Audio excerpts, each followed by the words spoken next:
Hello everyone, myself Professor Chavan. We have started the fourth chapter from our 11th Science CBSE board for the subject physics. We are currently studying the methods for the vector addition. In the previous lecture we have learned about the triangle method for the vector addition. So which are the necessary conditions for the triangle method is that the arrowhead of the first vector is the tail end of the second vector, and the resultant will start from the tail end of the first and it will end at the arrowhead of the second. Okay, so we have to move further for the second law for the vector addition, that is the parallelogram law.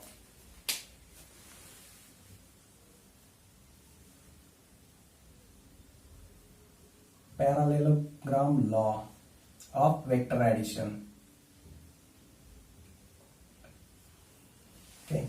So in case of parallelogram law, what is important that the two adjacent sides of a parallelogram represents the two vectors and they are making some angle with respect to each other, and the resultant will be represented by the diagonal passing through the intersection point of the tails of the two vectors. Okay, so we have to follow this parallelogram law for our addition of the two vectors. Okay, if we draw one parallelogram law, then if this is the one parallelogram,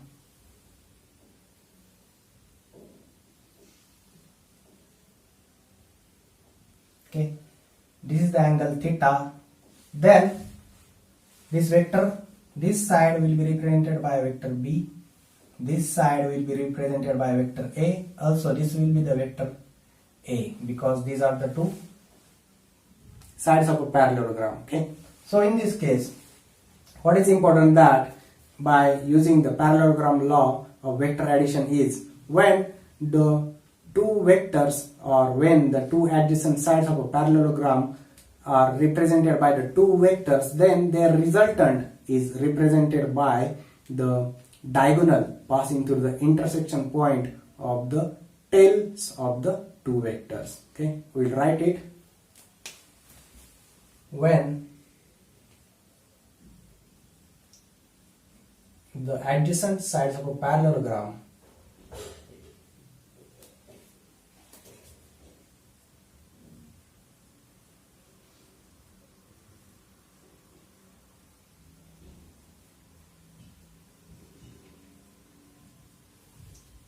represented by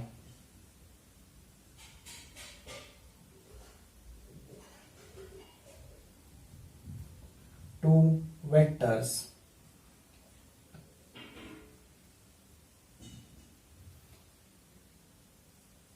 the resultant of addition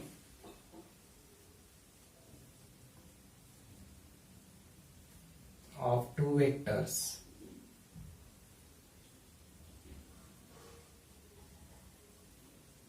is represented by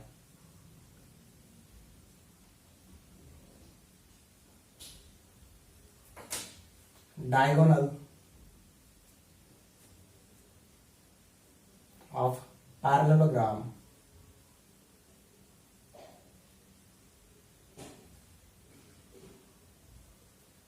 passing through the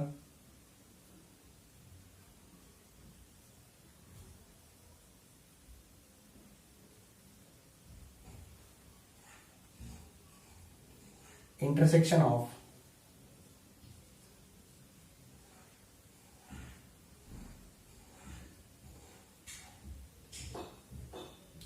tails of two vectors. Okay, so in this diagram, where is the intersection point of the tails of the two vectors? Where is the intersection point? At this. Okay, this point is the intersection point of the tails of the two vectors. So the diagonal passing through this intersection point of the tails of the two vectors will represent the resultant of the addition of the two vectors. Okay, so in this case if we draw one diagonal, then this diagonal will give us the resultant. Okay, this diagonal will give us the resultant. That is the parallelogram law. When the adjacent sides of a parallelogram represented by two vectors, okay, these are the two adjacent sides of a parallelogram represented by two vectors, they are making some angle theta with respect to each other. This is the angle theta with respect to each other. The resultant of the addition of the two vectors is represented by the diagonal of a parallelogram, this diagonal of a parallelogram passing through the intersection of tails of two vectors. Okay, these are the tails of two vectors. We can show here, this is the arrowhead is in this direction. Okay, arrowhead is in this direction, then this is the tail of this vector and intersection of tails of the two vectors. Okay, now we have to go for the proof of this statement. We have to find out the magnitude and the direction of this resultant. Okay, we have to find out the magnitude and direction, and for that purpose we have to go for some changes in this diagram. Okay, what we have to do is just extend this line. Okay, extend this line, and from this point draw one perpendicular on this line. Okay, draw one perpendicular on this line. So if we see here, this is the one line which is parallel to this line also. Okay, and this line is making an angle theta with respect to horizontal. Then this line will also make an angle theta with this horizontal line. So this will be the angle theta here. Okay, this will be the angle theta here. Okay, this is the angle made by this line with respect to horizontal. As these two lines are parallel, they will make same angle theta with respect to the horizontal. Okay, so if we name this, now this is the point O, this is the point P, Q, R, S. Okay, this is the one perpendicular. So we have to show here one right angle triangle there. Okay, this is the perpendicular. So we have to make the change. We have to extend this line. We have to make one perpendicular on the horizontal line. Then we will get the two triangles. The triangle QRS, okay, which is the right angle triangle. Triangle QRS, it is the one right angle triangle, and the second triangle is triangle QRO. Okay, the second triangle is triangle QRO. So we have the two triangles now, the triangle QRS and triangle QRO. Okay, so first of all we have to think about the triangle QRS, and from that we have to find out what is the cos theta and what is the sin theta. Okay, so from triangle QRS, okay, from triangle QRS, the cos of theta will be, what is the cos of theta? It is the adjacent upon the hypotenuse. Okay, cos of theta will be adjacent upon the hypotenuse. So we can write it here that cos of theta equal to adjacent. Which line is adjacent here? It is the RS. Okay, S R upon hypotenuse. It is the, what is here? It is QS. Okay, so from this we can get what is the RS. Okay, from this we will get what is the RS. RS is nothing but QS cos theta. And what is the QS? QS is nothing but the A. Okay, so we can write here QS is equal to A cos of theta. Okay, QS is equal to A cos of theta. Now sin of theta. Okay, sin of theta is equal to opposite upon hypotenuse. Okay, what is the opposite side here? It is the QR. Okay, it will be QR upon hypotenuse. It is the again A. Okay, so from this we can get QR is equal to A sin of theta. Okay, QR is equal to A sin of theta, and SR is equal to A cos of theta. Okay, SR is equal to A cos of theta and QR is equal to A sin of theta. Now we have to go for the second triangle. Okay, we have to go for the second right angle triangle. So I will draw this now.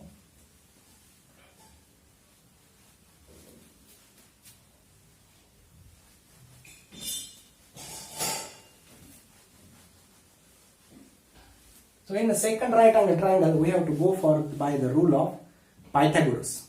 Okay, we have to apply the rule of Pythagoras. Okay, so in triangle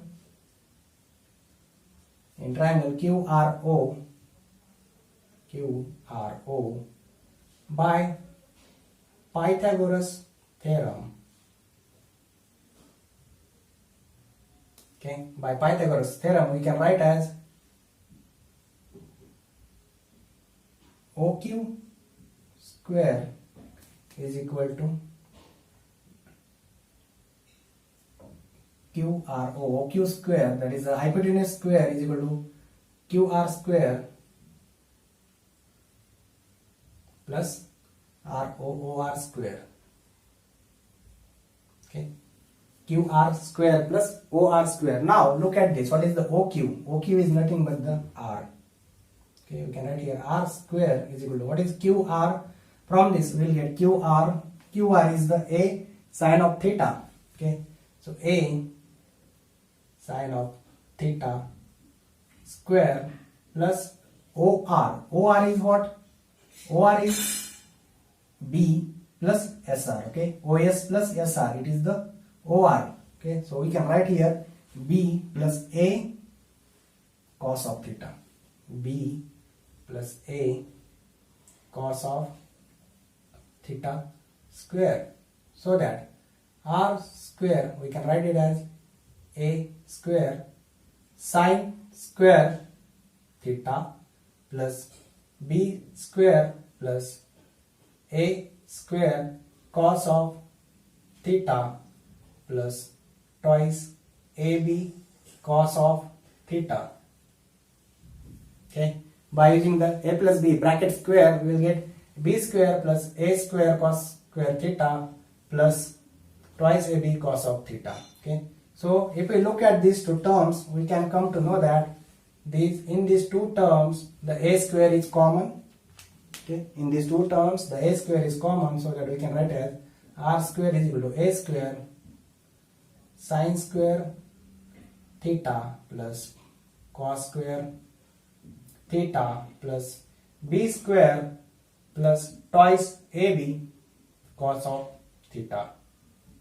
Okay, now by applying the geometrical rules we have the value of this bracket. What is the value of this bracket? The sin square theta plus cos square theta, it is nothing but equal to 1. Okay, so that we can write down it as R square is equal to A square into 1 plus B square plus twice AB cos of theta.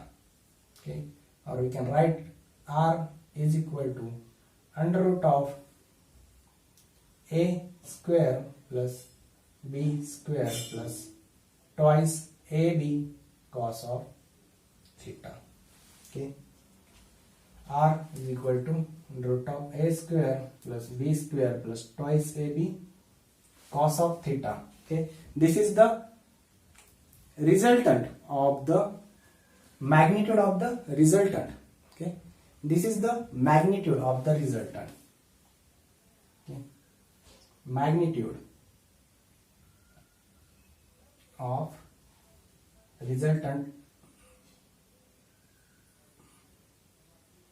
Okay, this is the magnitude of the resultant. Now if we have to go for the direction, okay, if we have to go for the direction, we have to see that this is the resultant. Okay, this is the resultant, and if we look at this, it is making some angle with respect to both the vectors. Okay, it is making some angle with the A vector, it is making some angle with the B vector. Out of that, if we consider, it is making an angle alpha with the vector B. Okay, if we write here, it is the angle alpha with respect to vector B. then in that case the direction of the resultant is given by the tan of the angle subtended between these two vectors. Okay, so the tan of the alpha will give us the value or the direction of the resultant. Okay, so that the tan of alpha is equal to, what is the tan of alpha? Tan of alpha in this triangle, it is the one right angle triangle. Okay, so tan of alpha is given by opposite upon adjacent. So what is the opposite here? It is the QR upon OS plus SR. Okay, QR upon OS plus SR. Now what is the QR? QR is, we know what is the QR. It is A sine of theta. A sine of theta upon, what is the OS? OS is B plus, what is the SR? It is the A cos of theta. Okay, A sine of theta upon B plus A cos of theta. So the angle alpha is equal to tan inverse of A sine of theta upon B plus A cos of theta. Okay, so this angle alpha, the value of this angle alpha will give us the direction. Okay, this will give us the direction. Okay, so whenever we have to go for the addition of the two vectors by using the parallelogram law, it is mandatory that the both vectors must represent the two adjacent sides of a parallelogram, and they are making some angle theta with respect to each other. Then in that case the resultant of the addition of the two vectors is given by when a diagonal passing through the intersection of the two tails of the two vectors. This is the intersection point of the tails of the two vectors A and vector B, and diagonal is passing through this point, and this diagonal will represent the resultant. And to find out the magnitude and the direction of this resultant, we have to go by the method of the trigonometric or geometric methods. In that, first we have to make some changes in this diagram. Okay, we have to extend these two lines. In these two lines, just we will get two triangles. The first triangle is the triangle QRS, and the second triangle is triangle QRO. Okay, triangle QRS and triangle QRO. In that, from this triangle QRS, we will get the relation for the cos theta and the sin theta. From that, we will get some values of the sides of that small triangle, and we have to use these values in our further calculation. We will get SR is equal to A cos of theta and QR is equal to A sin of theta. Now we have to move towards the second triangle, that is the triangle OQR, which is also one right angle triangle, and in that, in triangle QRO, by Pythagorean theorem we can apply it. The hypotenuse square is equal to addition of the sides of the two square. So when we apply OQ square plus QR square plus OR square, we will get the OQ is nothing but the resultant, and this is the hypotenuse is equal to QR, that is A sin of theta here, okay, plus B plus A cos of theta. Why? OR, that is OR, that is B plus this SR, and SR is equal to A cos of theta. Okay, so when we extend this bracket, we will get B square plus A square cos square theta plus twice AB cos of theta. So in this, R square is equal to A square, into this bracket we will get one value sin square theta plus cos square theta. Okay, so by the geometric rules, the trigonometric rules, we have the value of sin square theta plus cos square theta is equal to 1. So if we put it here, we will get A square in plus B square plus twice AB cos of theta. So the resultant or the magnitude is given by R is equal to under root of A square plus B square plus twice AB cos of theta. Okay, so this is the magnitude of the resultant, and to get the direction, what we have to do, we have to find the angle subtended by the resultant with the any one vector. Okay, so when we get the angle, this suppose this resultant R is making one angle alpha with respect to the vector B, then in that case we can go for the tan of that angle alpha, and the tan of that angle will give us the resultant. Okay, so the tan of alpha is QR upon OS plus SR, that is A sin of theta upon B plus A cos of theta, will give us the value of alpha, that is tan inverse of A sin of theta upon B plus A cos of theta. Okay, so depending on these two formulas, there are also some numericals part also. We have to go by the law of parallelogram for some numericals also. Okay, so whenever we have to go for the addition of the two vectors and those two vectors are representing the two adjacent sides of a parallelogram, then we have to go by the law of parallelogram of the two vectors.